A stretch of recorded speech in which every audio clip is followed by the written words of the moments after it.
14 জুলাই হলের তালা ভেঙে রাজপথে আসা সাহসী নারীরাই বদলে দেন আন্দোলনের গতিপথ। ইতিহাসে তাদের সেই অবদান স্মরণে রাজধানীতে হয়ে গেল ব্যতিক্রমী রিকশা র্যালি। শপথ নেন সহিংসতামুক্ত মানবিক দেশ গড়ার।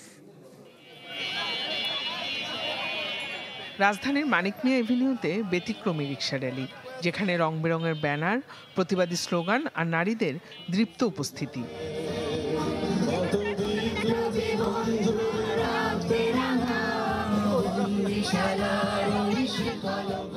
হাতে লাল সবুজ পতাকা, কণ্ঠে মুক্তির গান।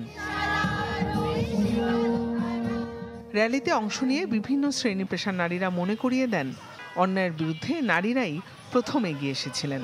জুলাই আন্দোলনে হোস্টেল গেট যখন তালাবদ্ধ, তখন নারী শিক্ষার্থীরাই ভেঙেছিলেন সেই নীরবতা, নেমে আসেন রাজপথে। সেই পদক্ষেপই আন্দোলনে আনে মোড় ঘোরানো গতি।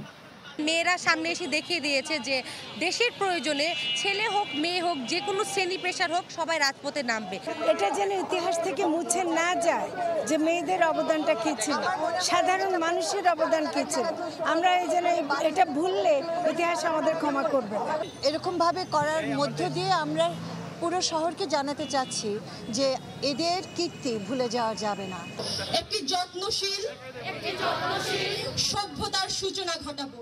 আয়োজন শেষে দারিদ্র্য ও সহিংসতামুক্ত মানবিক ও সাম্যের দেশ গড়ার শপথ নেন জুলাই কন্যারা। আমরা জুলাই কন্যা। জুলাই আন্দোলনের শুরু থেকে রাজপথের সম্মুখ সারিতে ছিলেন নারীরা। অন্যায়ের বিরুদ্ধে বুক চিতিয়ে দাঁড়ানো সেই সাহসী নারীদের প্রতি সম্মান জানাতেই মহিলা ও শিশু বিষয়ক মন্ত্রণালয়ের এই ব্যতিক্রমী র্যালি। ইতিহাসের পাতায় তাদের অবদান যেন চির অমলিন থাকে, সেই চেষ্টারই এক অনন্য বহিঃপ্রকাশ এটি। জিনিয়া কবি সূচনা, চ্যানেল 24, ঢাকা।